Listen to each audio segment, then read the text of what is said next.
Apakah Nahdlatul Ulama hari ini masih teguh dengan paham yang diwariskan pendirinya, Hadratus Syekh Kiai Haji Hasyim Asy'ari? Pertanyaan ini tidak sederhana, karena menyentuh hati jutaan umat Islam di Indonesia. Bagi sebagian kalangan, NU adalah benteng terakhir Ahlussunnah wal Jamaah yang menjaga tradisi pesantren, amalan para ulama salaf, dan warisan keilmuan Islam klasik. Namun bagi yang lain, NU dianggap telah mengalami pergeseran arah, semakin jauh dari garis manhaj pendirinya. Sejak berdiri pada tahun 1926, NU lahir dengan misi besar. Ia bukan hanya organisasi sosial, tetapi sebuah gerakan keagamaan yang menjadi tempat berhimpunnya para ulama pesantren. Di masa awal, NU tampil sebagai kekuatan yang menjaga akidah umat, mempertahankan fikih Syafi'i, serta membela tradisi keilmuan Asy'ariyah dan tasawuf Imam Ghazali. Tetapi zaman terus berubah. Dari masa penjajahan, revolusi, hingga era reformasi, NU ikut bergerak mengikuti dinamika sejarah. Hari ini, NU adalah organisasi Islam terbesar di dunia, dengan jaringan pesantren yang membentang di seluruh Nusantara. Namun justru di titik inilah pertanyaan tajam muncul. Apakah NU masih berpegang teguh pada manhaj awalnya, ataukah sudah bergeser mengikuti arus zaman, bahkan terlalu jauh dari nilai yang pernah ditegaskan Kiai Haji Hasyim Asy'ari? Inilah yang akan kita bahas. Sebuah refleksi panjang, bukan untuk menyerang, bukan pula untuk menafikan jasa NU yang luar biasa, melainkan untuk melihat dengan jernih bagaimana perjalanan NU dari masa ke masa, apa yang masih teguh, dan apa yang mulai melenceng. Karena yang mulia bukan sekadar nama besar organisasi, melainkan bagaimana ia tetap menjaga agama dengan ilmu, adab, dan ketakwaan. Sejarah berdirinya NU dan paham pendiri. Nahdlatul Ulama lahir pada sebuah masa yang penuh kegelisahan. Awal abad ke-20 adalah periode penuh gejolak bagi umat Islam, baik di dunia internasional maupun di Nusantara. Dunia Islam baru saja menyaksikan runtuhnya kekhalifahan Turki Utsmani pada tahun 1924, sebuah peristiwa besar yang meninggalkan luka mendalam di hati umat. Hilangnya payung kekhalifahan membuat banyak umat Islam kehilangan arah. Sebagian merindukan persatuan di bawah satu kepemimpinan, sementara sebagian lain memilih mencari jalan baru dalam mengatur kehidupan beragama dan berbangsa. Di sisi lain, arus pemikiran modernisme Islam mulai menguat, terutama di Mesir dan Timur Tengah. Tokoh-tokoh seperti Muhammad Abduh dan Rashid Ridha mendorong pemurnian ajaran Islam dan menolak tradisi yang dianggap bid'ah. Pemikiran mereka menyebar hingga ke Nusantara, melahirkan organisasi modernis seperti Muhammadiyah yang berdiri pada tahun 1912. Modernisme ini menekankan kembali langsung kepada Al-Quran dan Sunnah, serta mengkritisi banyak tradisi pesantren yang dianggap tidak murni. Situasi ini menjadi tantangan serius bagi ulama tradisional di Jawa. Pesantren-pesantren yang sudah lama menjaga warisan keilmuan fikih, akidah Asy'ariyah, dan tasawuf Imam Ghazali mulai dipandang sebelah mata. Para kiai khawatir jika tradisi ini hilang, maka akar Islam di Nusantara akan tercerabut dari khazanah ulama salaf. Ditambah lagi, kolonial Belanda semakin menekan kehidupan umat. Pesantren dipinggirkan, pendidikan Islam tidak diakui, sementara sekolah Belanda disiapkan untuk mencetak elit baru yang jauh dari agama. Di tengah kondisi itu, muncul gagasan besar, ulama harus bersatu dalam satu wadah, agar suara pesantren tidak tercerai-berai. Gagasan ini pertama kali digulirkan oleh Kiai Haji Wahab Hasbullah melalui sebuah forum bernama Tashwirul Afkar, yang berarti perubahan pemikiran.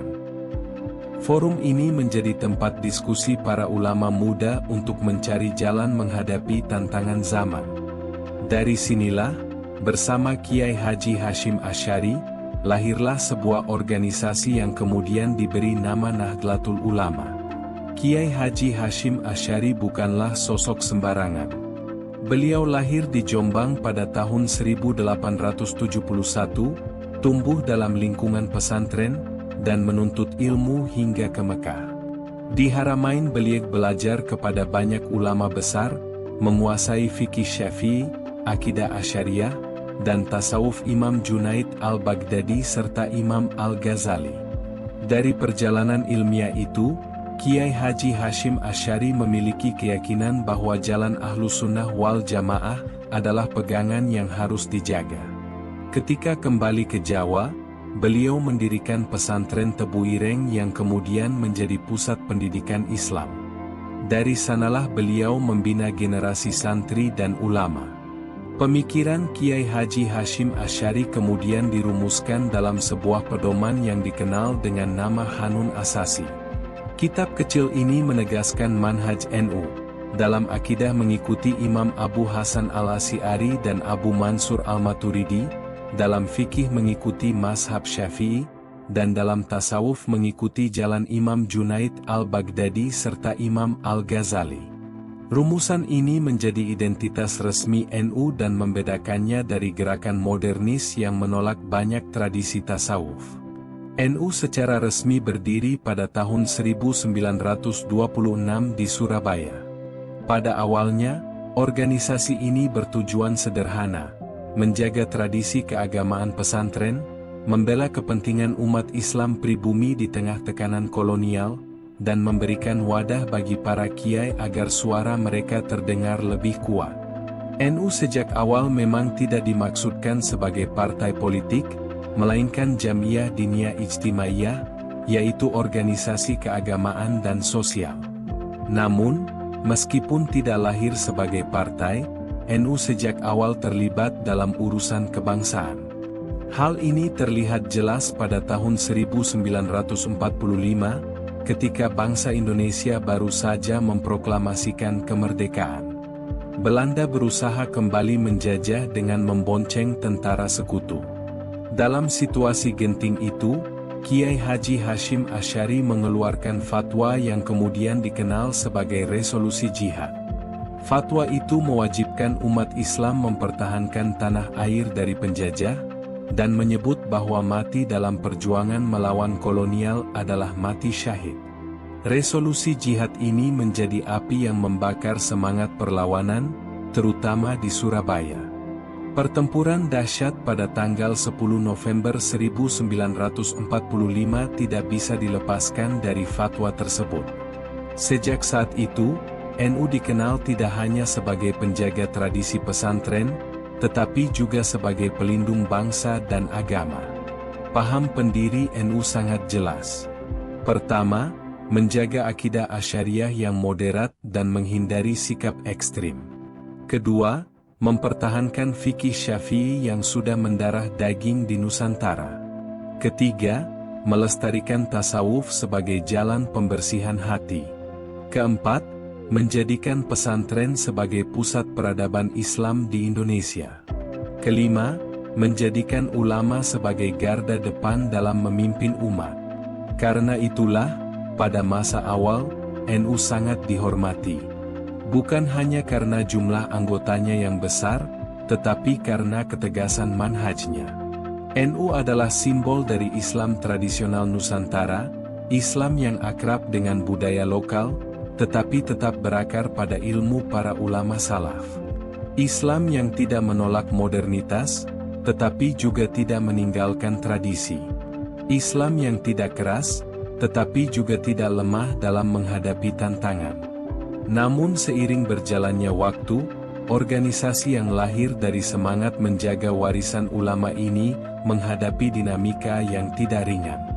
Modernisasi, politik praktis, dan perubahan zaman pelan-pelan masuk ke tubuh NU. Disinilah pertanyaan besar mulai muncul. Apakah NU hari ini masih setia pada Hanun Asasi yang dirumuskan Kiai Haji Hashim Asy'ari? Apakah cita-cita pendiri masih dijaga, ataukah sudah bergeser mengikuti arus zaman? Bab ini memberi kita fondasi untuk memahami NU. Bahwa ia lahir dari kegelisahan ulama, dibangun di atas manhaj yang jelas, dan pernah menjadi motor perlawanan melawan penjajah. Tetapi perjalanan panjang itu baru permulaan. Bab-bab berikutnya akan menunjukkan bagaimana NU menghadapi modernitas, politik, hingga kritik dari dalam dan luar. NU di era modern. Memasuki paruh kedua abad ke-20, Nahdlatul Ulama memasuki fase baru. Jika pada awal berdirinya NU berfungsi sebagai wadah ulama pesantren yang menjaga tradisi Ahlussunnah wal Jamaah, maka memasuki era modern NU harus menghadapi dinamika yang jauh lebih kompleks. Perubahan politik, arus pemikiran baru, dan tuntutan zaman membuat NU tidak bisa lagi hanya berdiam di pesantren. Organisasi ini mau tidak mau harus ikut terlibat dalam arus besar bangsa. NU yang pada mulanya adalah Jamiyah Diniyah Ijtimaiyah, sebuah perkumpulan agama dan sosial, pada akhirnya juga terjun ke ranah politik. Hal ini bermula pada awal tahun 50-an, ketika NU bergabung dengan Partai Masyumi. Partai ini menjadi wadah besar bagi umat Islam untuk berpolitik setelah Indonesia merdeka. Namun, hubungan NU dengan Masyumi tidak selalu harmonis. Kiai-kiai NU merasa aspirasi mereka kurang terakomodasi. Persoalan pendidikan pesantren, kebutuhan jamaah tradisional, dan suara ulama desa seringkali tidak mendapat prioritas. Ketidakpuasan ini akhirnya membuat NU keluar dari Masyumi pada tahun 1952. Dari sinilah NU mendirikan partai politiknya sendiri, Partai NU. Keputusan ini membawa konsekuensi besar. Di satu sisi, NU kini punya saluran politik yang jelas untuk memperjuangkan kepentingan umat. Tetapi di sisi lain, keterlibatan politik membuat NU tidak lagi murni menjadi organisasi keagamaan. NU mulai dipandang sebagai kekuatan politik, dengan segala intrik, kompromi, dan perebutan pengaruh. Meski begitu, Partai NU sempat meraih hasil yang cukup besar. Dalam pemilu 1955, partai ini berhasil menempati posisi ketiga, setelah PNI dan Masyumi, dengan suara mencapai 18%. Hasil ini menunjukkan betapa besar basis NU, terutama di pedesaan Jawa. Para kiai yang menjadi panutan masyarakat berhasil menggerakkan massa untuk memilih partai mereka. Namun perjalanan politik tidak selalu mulus. Pada tahun 1973, ketika pemerintah Orde Baru melakukan fusi partai, Partai NU digabung dengan partai-partai Islam lain ke dalam Partai Persatuan Pembangunan atau P3. Sejak saat itu, suara NU di dunia politik tidak lagi berdiri sendiri. Banyak kiai merasa kecewa karena aspirasi NU semakin tenggelam dalam dominasi kekuasaan Orde Baru. Kekecewaan inilah yang menjadi latar belakang munculnya keputusan monumental pada tahun 1984, ketika NU kembali ke Hitah 1926. Keputusan ini diambil dalam Muktamar NU di Situbondo. Dengan kembali ke Hitah, NU menegaskan diri untuk tidak lagi menjadi partai politik. NU memilih kembali ke jati dirinya sebagai organisasi sosial keagamaan. Kembali ke Hitah 1926 dipandang sebagai langkah bijak. Para ulama ingin mengembalikan NU pada peran awalnya, yaitu menjaga akidah, tradisi pesantren, dan membina umat. Namun, meskipun NU keluar dari politik praktis, pengaruhnya dalam kehidupan berbangsa tidak pernah benar-benar hilang. Banyak kader NU yang tetap aktif di partai-partai, bahkan menjadi tokoh nasional. Sejak masa Kiai Haji Abdurrahman Wahid atau Gus Dur, NU kembali menegaskan peran pentingnya bukan hanya dalam agama, tetapi juga dalam politik kebangsaan. Di era reformasi, NU menghadapi tantangan baru. Arus demokrasi membawa keterbukaan yang luar biasa. NU di satu sisi mampu memanfaatkan momentum ini untuk memperluas peran sosialnya. Ribuan pesantren NU semakin berkembang, lembaga pendidikan modern lahir, dan organisasi ini tetap menjadi ormas Islam terbesar di Indonesia. Namun, bersamaan dengan itu muncul juga pergeseran yang menimbulkan kontroversi. Sebagian tokoh muda NU masuk dalam wacana pemikiran progresif. Mereka mulai berbicara tentang Islam liberal, pluralisme, demokrasi tanpa batas, dan tafsir ulang ajaran agama. Pemikiran ini tentu saja menimbulkan perdebatan keras. Sebagian kalangan melihatnya sebagai inovasi dan keberanian berpikir, sementara sebagian lain menganggapnya sebagai penyimpangan dari manhaj yang dirumuskan pendiri NU. Kiai Haji Hashim Asy'ari dulu menegaskan pentingnya mengikuti Ahlus Sunnah wal Jamaah dengan akidah Asy'ariyah Maturidiyah, fikih Syafi'i, dan tasawuf Al-Ghazali. Tetapi kini sebagian kalangan NU justru berbicara tentang relativisme agama, kesetaraan mutlak, bahkan ada yang berani menyentuh ranah-ranah sensitif seperti hubungan Islam dengan ideologi sekuler. Bagi banyak kiai pesantren, ini adalah tanda bahwa NU mulai tergelincir dari garis pendiriannya. Perdebatan semakin tajam ketika sebagian tokoh NU tampil di ruang publik dengan gagasan yang jauh dari tradisi pesantren. Ada yang membela konsep liberalisasi agama, ada yang mendukung kebijakan pemerintah sekuler, bahkan ada yang secara terang-terangan menolak fatwa ulama. Kondisi ini membuat NU terlihat terbelah. Di satu sisi, pesantren-pesantren tradisional masih teguh memegang ajaran klasik. Di sisi lain, sebagian tokoh publik NU berjalan ke arah yang berbeda. Inilah wajah NU di era modern. Sebuah organisasi besar yang lahir dari pesantren, tetapi kini harus berhadapan dengan derasnya arus globalisasi. NU masih memiliki jutaan jamaah setia, masih menjadi simbol tradisi Islam Nusantara, dan masih menjadi kekuatan sosial terbesar. Namun pertanyaan tetap menggantung, apakah NU hari ini masih benar-benar sejalan dengan paham pendirinya, ataukah perlahan semakin jauh, terseret oleh modernitas dan politik praktis? Kritik dan polemik terhadap NU saat ini. Nahdlatul Ulama hari ini adalah organisasi Islam terbesar di Indonesia, bahkan di dunia. Dengan jutaan jamaah, ribuan pesantren, dan pengaruh sosial politik yang luas, NU tidak bisa dipisahkan dari wajah Islam di Nusantara. Namun justru karena ukurannya yang begitu besar, NU juga menjadi medan perdebatan yang tidak pernah sepi. Di satu sisi, NU dianggap sebagai benteng terakhir Islam tradisional.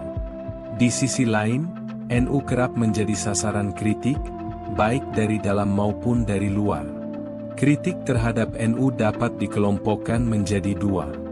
Pertama, kritik internal, yakni suara dari kalangan pesantren dan ulama NU sendiri yang menilai bahwa organisasi ini mulai melenceng dari hitah pendiri. Kedua, kritik eksternal, yaitu pandangan dari kelompok Islam lain yang menganggap NU terlalu kompromis, terlalu dekat dengan kekuasaan, bahkan dianggap memberi ruang pada pemikiran liberal. Kritik internal, jarak antara ulama dan elit NU. Banyak kiai pesantren yang masih setia menjaga ajaran klasik Aswaja. Mereka terus mengajarkan kitab kuning, membina santri dengan tradisi talaki, dan memegang teguh fikih Syafi'i, akidah Asy'ariyah, serta tasawuf Al-Ghazali. Namun sebagian dari mereka mengeluhkan bahwa NU di level pusat semakin jauh dari ruh pesantren. Elit NU dinilai sibuk dengan panggung politik, sementara suara pesantren desa semakin tenggelam. Kritik ini muncul misalnya ketika NU terlalu sibuk dengan urusan pemilu, koalisi politik, dan perebutan jabatan. Para kiai di desa merasa bahwa aspirasi mereka tidak lagi didengar. Padahal, sejak awal NU lahir untuk menguatkan suara pesantren. Disinilah muncul kegelisahan, apakah NU masih menjadi rumah ulama, ataukah telah menjadi panggung elit? Selain itu, ada juga kritik terkait sikap sebagian tokoh NU yang dinilai longgar terhadap prinsip. Misalnya dalam menyikapi isu-isu sensitif seperti pluralisme agama, hukum Islam, atau moralitas publik. Beberapa tokoh NU tampil dengan gagasan yang dianggap terlalu berani, bahkan melawan arus tradisi pesantren. Hal ini menimbulkan jarak antara kiai kampung yang setia pada tradisi dengan tokoh publik NU yang tampil di televisi dengan pandangan berbeda. Kritik eksternal, NU terlalu dekat dengan politik dan liberal. Dari luar NU, kritik juga tidak kalah keras. Kelompok Islam lain sering menuduh NU terlalu kompromis dengan kekuasaan. Sejak era Orde Baru, NU memang dikenal dekat dengan pemerintah. Meski secara resmi kembali ke Hitah 1926, banyak kader NU tetap aktif di partai politik dan pemerintahan. Hal ini membuat sebagian kalangan menilai NU kehilangan independensinya. Di era reformasi, kritik itu semakin tajam. NU dianggap terlalu sering mendukung kebijakan pemerintah, bahkan ketika kebijakan itu kontroversial bagi umat Islam. Sebagian tokoh NU tampil membela isu-isu yang dianggap liberal, seperti kesetaraan gender tanpa batas, wacana toleransi yang mengaburkan akidah, hingga pembelaan terhadap kelompok yang ditolak mayoritas umat. Bagi kalangan Islam lain, sikap ini dipandang sebagai bentuk penyimpangan dari manhaj NU. Mereka melihat NU hari ini berbeda jauh dengan NU di masa Kiai Haji Hashim Asy'ari, yang tegas menjaga akidah dan fikih Syafi'i. Kritik itu sering terdengar di ruang publik, bahkan tidak jarang memunculkan konflik terbuka antar ormas. Fenomena, Gus, dan figur publik NU. Salah satu ciri khas NU adalah kemunculan figur-figur publik dari kalangan Gus, yaitu sebutan bagi putra kiai. Para Gus ini seringkali mendapat panggung di media, baik sebagai tokoh agama, budayawan, maupun politisi. Kehadiran mereka menimbulkan warna baru, tetapi juga menimbulkan polemik. Di satu sisi, Gus dianggap mewarisi harisma ayah mereka yang seorang kiai besar. Namun di sisi lain, tidak semua Gus memiliki kapasitas keilmuan yang sama. Ada yang benar-benar alim, ada pula yang hanya mewarisi nama besar. Ketika sebagian dari mereka tampil dengan gagasan kontroversial, maka muncullah kritik keras, baik dari internal NU maupun dari luar. Fenomena ini memperlihatkan satu hal, NU tidak lagi homogen. NU hari ini terdiri dari berbagai spektrum. Ada NU pesantren yang teguh pada kitab kuning, ada NU modern yang mencoba membuka diri pada wacana global, ada pula NU politik yang sibuk dengan kekuasaan. Perbedaan ini sering menimbulkan gesekan di tubuh NU sendiri. Polemik ritual dan tradisi. Kritik lain yang muncul adalah terkait tradisi keagamaan. NU dikenal dengan praktik keagamaan khas pesantren, seperti tahlilan, maulid, manakib, dan ziarah kubur. Bagi NU, ini adalah tradisi yang sah dan memiliki dasar dalam ajaran Ahlussunnah wal Jamaah. Namun sebagian kelompok Islam lain menuduhnya sebagai bid'ah. Polemik ini sebenarnya bukan hal baru, tetapi terus berulang hingga hari ini. Yang menarik, justru di dalam NU sendiri muncul suara kritis. Sebagian tokoh NU generasi baru menilai tradisi-tradisi itu harus ditinjau ulang agar sesuai dengan konteks modern. Pandangan ini tentu menimbulkan perdebatan internal. Ulama pesantren menegaskan bahwa tradisi itu adalah bagian dari dakwah yang telah berlangsung ratusan tahun, sementara kelompok progresif ingin NU lebih rasional dan terbuka pada kritik. Titik temu atau titik pecah. Semua kritik dan polemik ini menimbulkan pertanyaan besar, kemana arah NU? Apakah organisasi ini akan tetap menjadi benteng Islam tradisional, Ataukah perlahan akan terpecah menjadi beberapa arus yang berbeda? Bagi sebagian orang, perbedaan di tubuh NU adalah kekayaan. NU mampu menampung banyak pandangan sekaligus, dari yang tradisional hingga yang progresif. Namun bagi sebagian lain, perbedaan itu berbahaya, karena bisa membuat NU kehilangan identitas aslinya. Sejarah menunjukkan bahwa NU pernah sangat tegas menjaga manhaj. Tetapi hari ini, wajah NU lebih beragam, bahkan membingungkan. Ada NU pesantren yang sederhana, ada NU politik yang pragmatis, ada NU progresif yang berani melawan arus. Semua berjalan dalam satu nama besar, tetapi tidak selalu sejalan dengan cita-cita Kiai Haji Hashim Asy'ari. Bab ini memperlihatkan sisi paling rawan dari NU, kritik internal yang merasa organisasi melenceng, kritik eksternal yang menuduh NU kompromis, fenomena figur publik yang kontroversial, serta perdebatan tentang tradisi dan modernitas. Semua ini membuat NU selalu berada di tengah sorotan. Namun satu hal yang pasti, NU tetap berdiri sebagai organisasi Islam terbesar. Pertanyaannya kini bukan lagi apakah NU kuat, tetapi apakah NU masih setia pada manhaj pendirinya. NU, akar tradisi, dan jalan umat. Sejarah panjang Nahdlatul Ulama membawa kita pada satu kenyataan, organisasi ini lahir dari kegelisahan ulama untuk menjaga agama, tumbuh besar melalui pesantren, kemudian terjun dalam politik, dan hari ini berdiri sebagai ormas Islam terbesar di dunia. NU telah memberi kontribusi yang sangat besar bagi bangsa dan umat. Namun, di balik kebesarannya, ada pertanyaan yang tak pernah reda. Apakah NU hari ini masih berjalan di jalan yang dirintis Kiai Haji Hashim Asy'ari dan para pendiri? Refleksi ini penting, karena NU bukan sekadar organisasi sosial. Ia adalah wajah Islam di Indonesia. Ketika NU lurus, maka jutaan umat ikut merasakan kelurusannya. Ketika NU tergelincir, maka dampaknya pun dirasakan luas. NU dan akar tradisi. Kekuatan NU sejak awal adalah kemampuannya menjaga tradisi ulama salaf.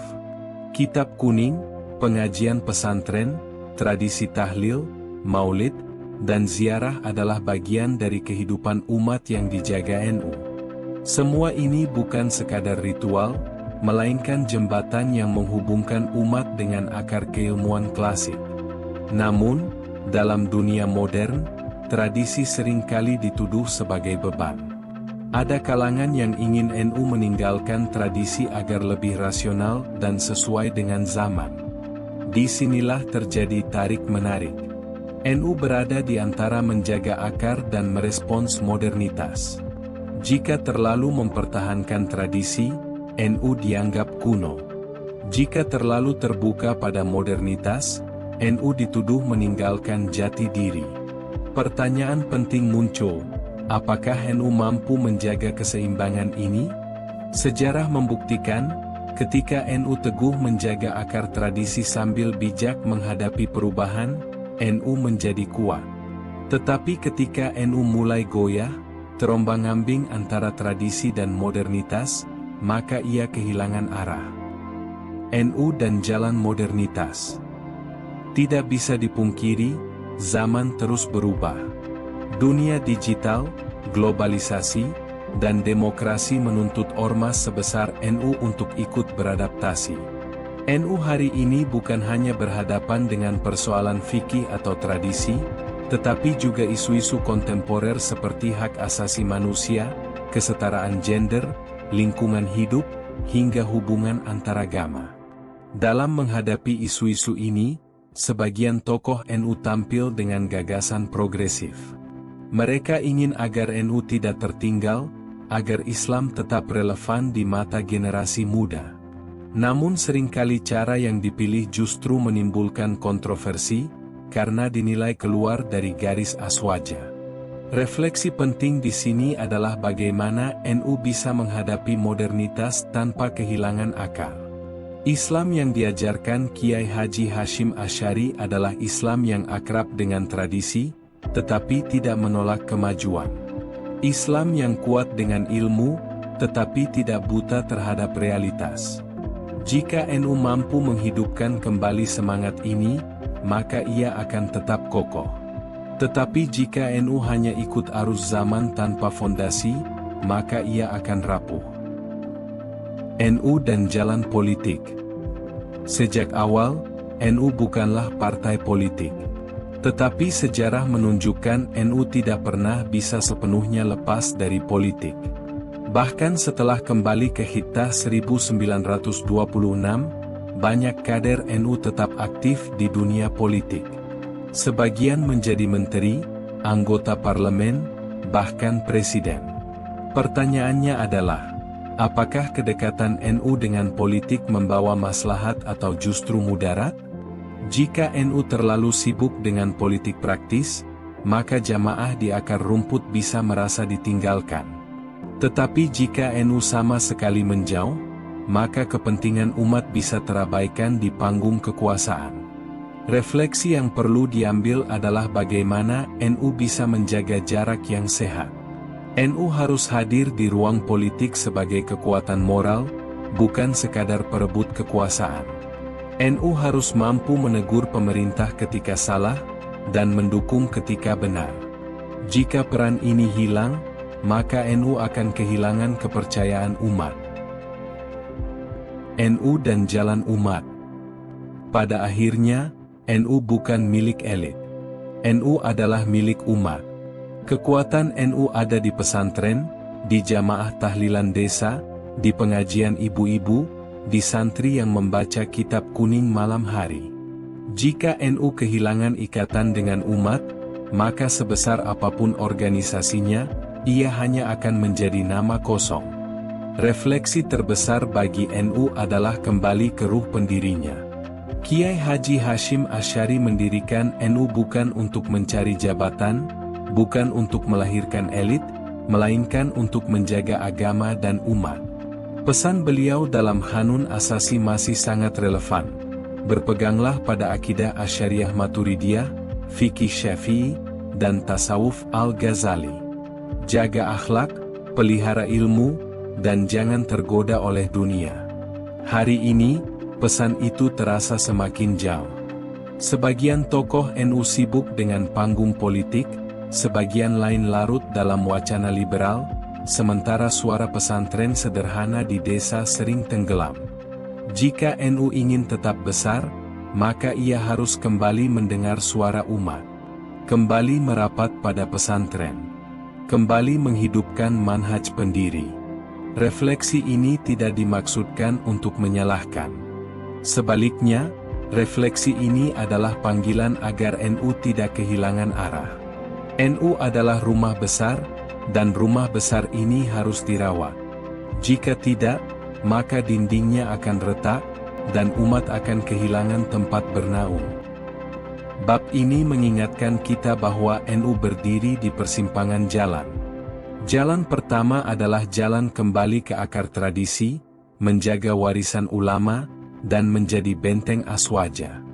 Jalan kedua adalah jalan modernitas yang membuka diri pada segala hal, tetapi berisiko kehilangan identitas. Jalan ketiga adalah jalan politik, yang bisa memberi pengaruh besar, tetapi juga bisa menyeret pada kepentingan duniawi. Pilihan ada di tangan NU sendiri. Apakah ia akan tetap menjadi penjaga Islam tradisional yang kuat, ataukah ia akan larut dalam arus modernitas dan politik? Yang jelas, umat menunggu NU kembali kepada ruh pendiri, menjaga agama dengan ilmu, akhlak, dan ketakwaan. Perjalanan panjang Nahdlatul Ulama sejak berdirinya di tahun 1926 hingga hari ini memberikan banyak pelajaran berharga. NU lahir dari kegelisahan ulama terhadap arus modernisme dan kolonialisme, tumbuh besar melalui pesantren, ikut serta dalam perjuangan kemerdekaan, lalu memasuki panggung politik, dan kini berdiri sebagai organisasi Islam terbesar di dunia. NU bukan sekadar organisasi biasa. Ia adalah simbol dari Islam tradisional di Nusantara, Islam yang ramah, yang berpijak pada kitab kuning, yang memadukan fikih, akidah, dan tasawuf.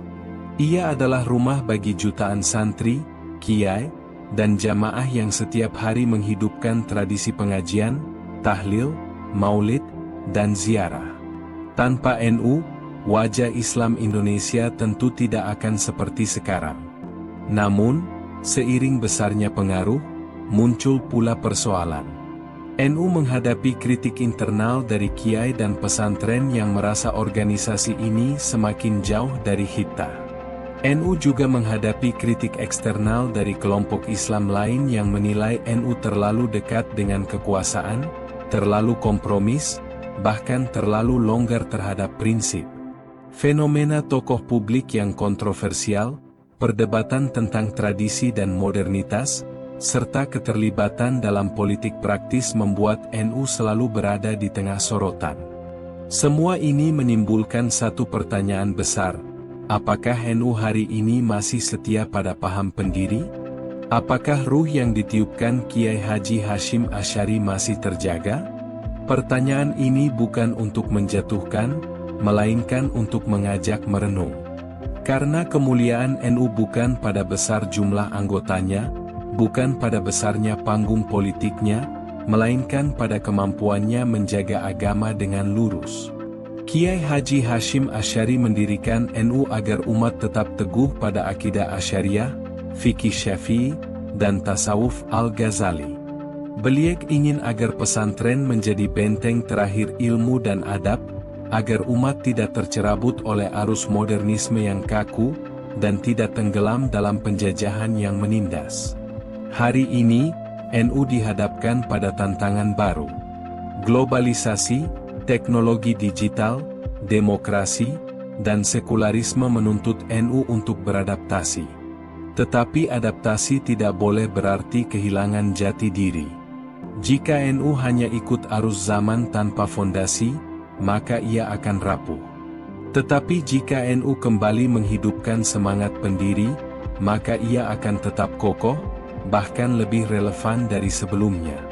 Refleksi terakhir ini membawa kita pada satu kesimpulan, NU adalah rumah besar yang harus dirawat. Jika rumah ini rusak, maka umat akan kehilangan tempat bernaung. Jika rumah ini kokoh, maka jutaan umat akan terlindungi. Perawatan itu bukan hanya tugas elit, tetapi juga tugas jamaah di bawah. NU harus kembali mendengar suara pesantren, suara kiai kampung, suara jamaah desa yang setiap hari membaca wirid dan doa dengan ikhlas. Karena disitulah ruh NU sebenarnya hidup. Penutup ini bukan seruan untuk meninggalkan NU, tetapi seruan agar NU kembali pada hita, kembali pada manhaj, kembali pada pesan Hanun Asasi. Hormati warisan Kiai Haji Hashim Asy'ari, jaga tradisi ulama salaf, tetapi tetap bijak menghadapi modernitas. Ambil yang baik dari zaman, tinggalkan yang buruk, dan jangan pernah mengorbankan prinsip demi kepentingan sesaat. Akhirnya, kita semua harus ingat, organisasi sebesar apapun tidak akan menyelamatkan kita di hadapan Allah. Yang akan menyelamatkan hanyalah iman, amal, dan takwa. NU adalah wadah, bukan tujuan akhir. Jika wadah ini digunakan untuk menjaga agama, maka ia akan mulia. Tetapi jika wadah ini disalahgunakan, maka ia hanya akan menjadi nama besar tanpa ruh. Kita berdoa semoga NU tetap istiqomah, tetap menjadi benteng Islam Ahlussunnah wal Jamaah, tetap menjadi penjaga tradisi pesantren, dan tetap membawa umat kepada ketakwaan. Karena sejatinya, yang mulia bukan gelar, bukan organisasi, bukan jumlah massa, melainkan ketakwaan dan akhlak di sisi Allah.